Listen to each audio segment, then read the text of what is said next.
Assalamualaikum warahmatullahi wabarakatuh.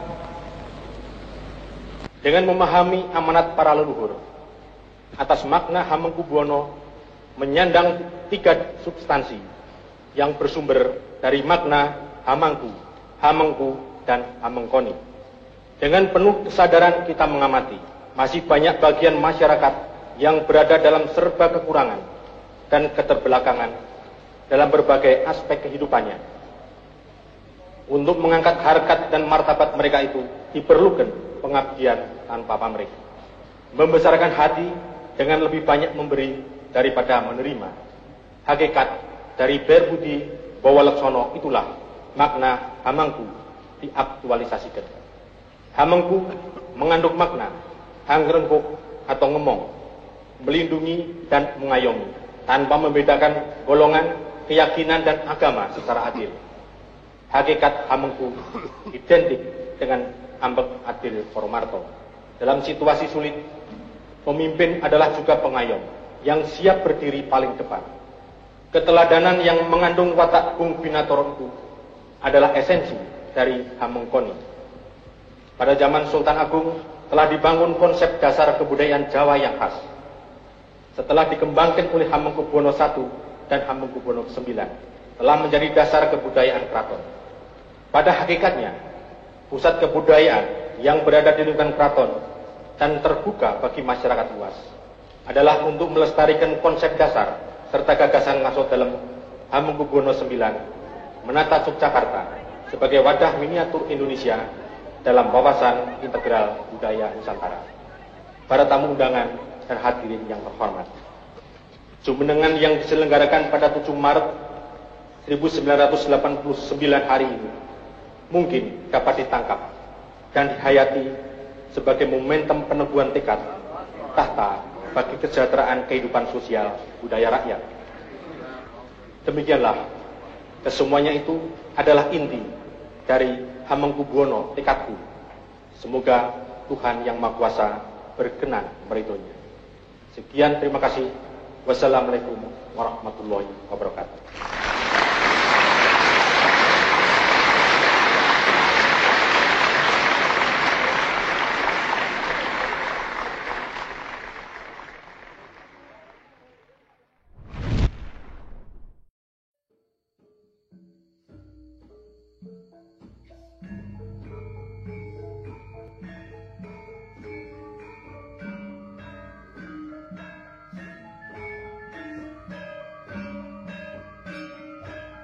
Pada tanggal 2 April 1946, lahir putra Sri Sultan Hamengkubuwono IX dari pernikahannya dengan Ibu Kanjeng Raden Ayu Widyaningrum.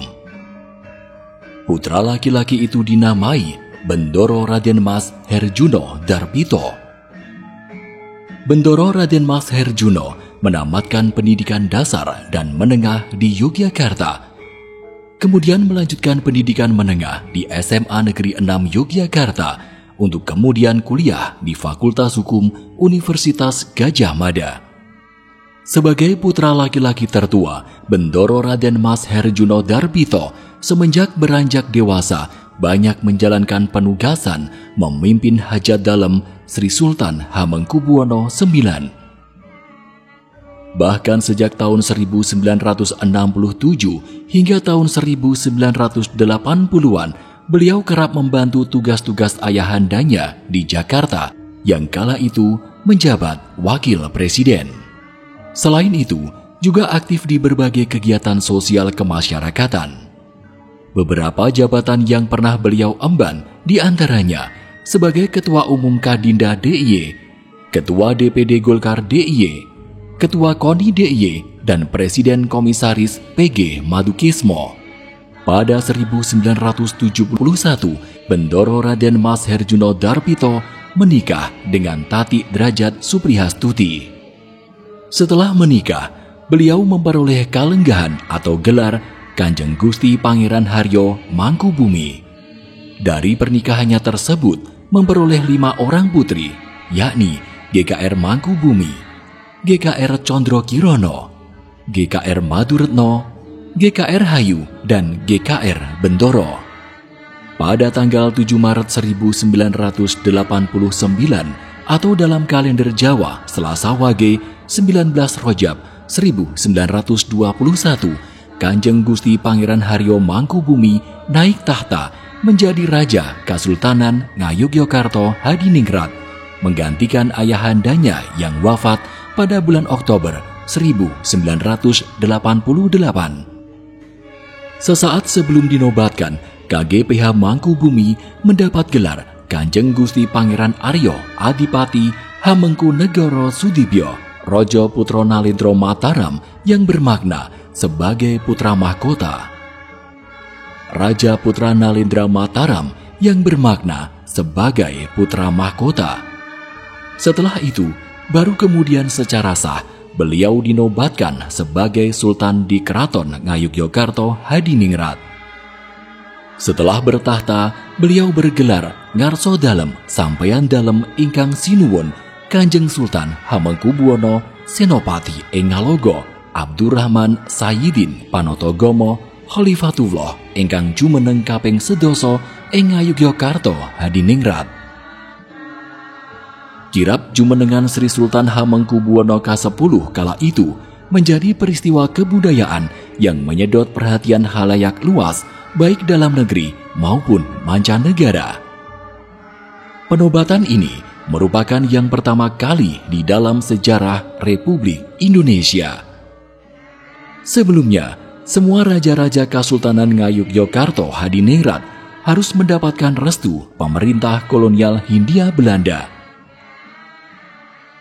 Ya, benar bahwa Sultan Hamengkubuwono ke-10 merupakan Sultan dari Yogyakarta yang untuk pertama kali tidak dinobatkan oleh pemerintah kolonial Belanda, karena kontrak terakhir dengan pemerintah kolonial Belanda adalah kontrak politik yang dilakukan antara Sultan Hamengkubuwono ke-9 dengan Gubernur Lucian Adem yang terjadi pada tahun 1940.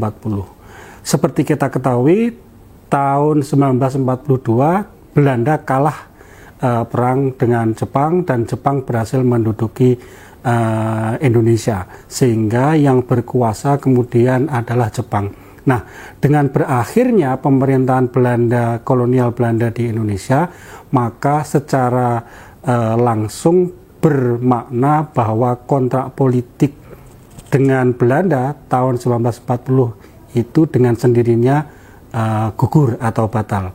Sehingga itulah kontrak politik terakhir antara Sultan Hamengkubuwono ke-9 dengan pemerintahan kolonial Belanda. Semestinya, setelah naik menjadi Raja Kasultanan Ngayogyakarta Hadiningrat, pemerintah pusat segera menetapkan Sri Sultan Hamengkubuwono X menjadi Gubernur DIY. Namun, Presiden Soeharto tidak juga melakukannya. Roda pemerintahan DIY dipegang oleh Wakil Gubernur Sri Paduka Pakualam VIII.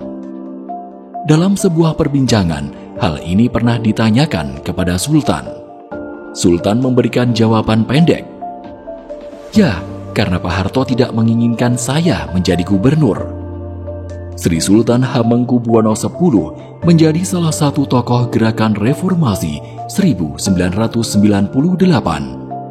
Bersama tokoh-tokoh reformasi lainnya, yakni Abdurrahman Wahid atau Gus Dur, Amin Rais, dan Megawati, Sultan tergabung dalam kelompok Ciganjur, kelompok yang turut mendukung gerakan reformasi yang diinisiasi kalangan mahasiswa. Menjelang kejatuhan Soeharto, Sultan beberapa kali turut bergabung dengan massa di jalanan Yogyakarta.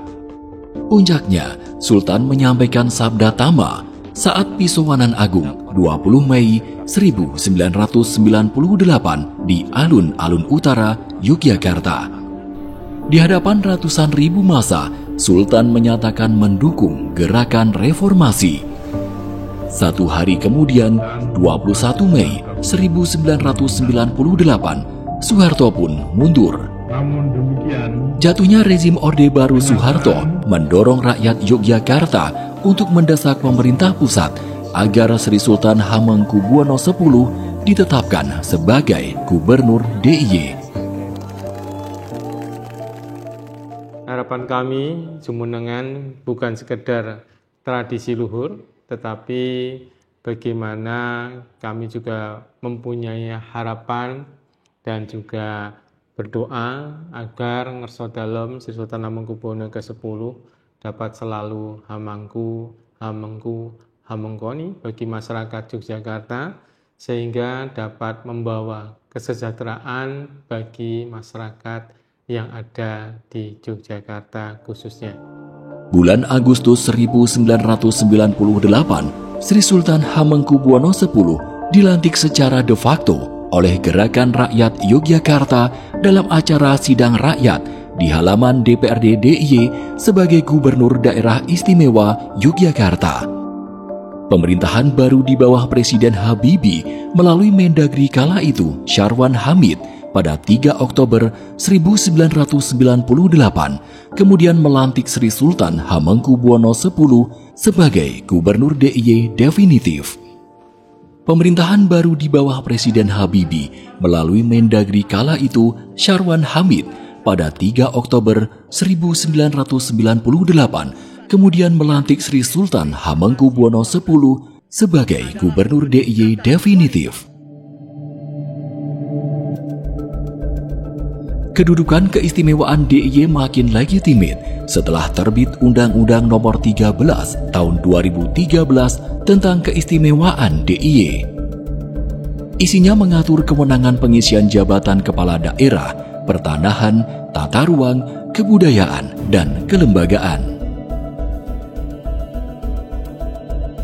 Pada tanggal 30 April 2015, Sri Sultan Hamengkubuwono X membacakan Sabda Raja di Siti Hinggil Keraton Yogyakarta.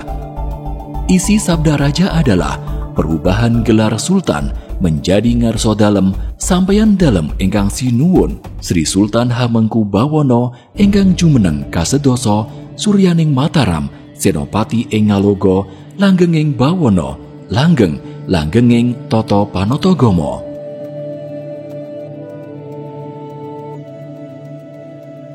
Dedikasi dan kiprah Sri Sultan Hamengkubuwono X di tengah masyarakat mendapatkan banyak sekali apresiasi baik dari dalam dan luar negeri. Pemerintah RI pernah memberikan Bintang Mahaputra Utama, Lencana Melati, dan Satya Lencana Pembangunan. 7 gelar honoris causa diterima Sultan baik dari perguruan tinggi negeri Indonesia, Turki, Malaysia, Korea Selatan, dan Australia. Sultan juga memperoleh tanda kehormatan dari pemerintah Austria, Belanda, dan Jepang. Atensi Ngarso Dalem Sri Sultan Hamengkubuwono X ini terhadap budaya sangat luar biasa. Hal ini tercermin dari kebijakan-kebijakan beliau yang sekaligus sebagai Gubernur Daerah Istimewa Yogyakarta, khususnya di dalam kegiatan-kegiatan budaya yang telah diimplementasikan masyarakat melalui aktivitas upacara adat ataupun bentuk-bentuk kegiatan budaya yang ada di desa-desa. Tentu saja ini atas arahan beliau supaya komunitas-komunitas budaya yang berada di daerah istimewa Yogyakarta ini bisa terus melestarikan kegiatan-kegiatan budaya dan mengimplementasikan di dalam kehidupan. Artinya tidak hanya sekedar nguri-nguri acara budayanya, tetapi dampak dari acara budaya itu sendiri yang bisa memberikan pendidikan bagi generasi yang akan datang. Pentingnya memahami nilai-nilai budaya tradisi yang berkembang di wilayahnya masing-masing. Kebijakan-kebijakan yang diambil Sultan K10 berbasis pada akar nilai kebudayaan Jawa yang kuat. Visi utama Sultan K10 adalah tahta untuk kesejahteraan sosial budaya masyarakat. Salah satu konsen Sultan K10 adalah memperkuat kapasitas para pelaku seni budaya yang berbasis di kampung-kampung. Mereka adalah ekosistem budaya yang menjadi modal sosial penting. Agar semakin kualitatif, Sultan ke-10 mempelopori didirikannya Akademi Komunitas sebagai alternatif jenjang pendidikan seni budaya yang terbuka bagi masyarakat. Ngarso Dalem melalui Dinas Kebudayaan atau Kundo Kabudayaan, baik itu provinsi maupun di kota kabupaten, ini saya kira semuanya sudah bisa bergerak dan mereka akan menunjukkan komitmennya di dalam melaksanakan kegiatan-kegiatan yang berlandaskan kepada filosofi budaya Ngayogyakarta Hadiningrat. Dan inilah implementasinya sudah dilakukan melalui adanya pawiatan-pawiatan bahasa Jawa, kemudian ada juga Pranoto Coro itu dengan berbahasa Jawa, ada tentang bekso, upacara adat, kemudian bagaimana sisi kulinernya, semuanya itu adalah bagian dari keinginan masyarakat untuk mendukung dan melestarikan keistimewaan Jogja yang sangat kaya ini. Kami melihat kepemimpinan dari Ngarso Dalem Sri Sultan Hamengkubuwono ke-10 selain karismatik, beliau juga demokratis. Sehingga kami yang sebagai bawahan berusaha untuk kemudian melanjutkan apa yang menjadi arahan beliau, dan beliau sebagai pimpinan juga selalu memberikan masukan-masukan untuk menyempurnakan aktivitas-aktivitas yang kami lakukan. Dan kami juga melihat beliau tidak pernah duka kepada kami apabila kemudian kami melakukan aktivitas yang kurang berkenan, tetapi kami diminta untuk menyempurnakan aktivitas yang kemudian kami lakukan. Di dalam konsep Jawa, beliau juga kami melihat mempunyai sifat kepemimpinan ing ngarsa sung tulodo, ing madya mangun karsa, dan tutwuri handayani. Beliau merupakan contoh yang terbaik bagi kami di dalam segala sisi, baik ketika berada di depan, berada di tengah, maupun mendorong kami untuk lebih melakukan aktivitas yang lebih baik bagi masyarakat di Yogyakarta. Sebagai pemimpin monarki, Sultan dikenal sebagai pribadi yang demokratis dan sangat menjunjung integritas moral serta menjaga jarak dalam politik praktis. Integritas seperti inilah yang kemudian menempatkan Sultan pada posisi strategis, sehingga meski bukan tokoh politik, namun Sultan langganan disowani semua calon-calon presiden yang akan berkontestasi dalam pemilu. Sultan sendiri memberikan kebebasan keluarganya berpolitik. Namun Sultan melarang istri, anak-anaknya, dan menantu menjadi bupati ataupun wali kota di DIY. Keteladanan Sultan untuk tidak terlibat dalam konflik kepentingan seperti ini patut dipakai sebagai role model bagi bangsa Indonesia.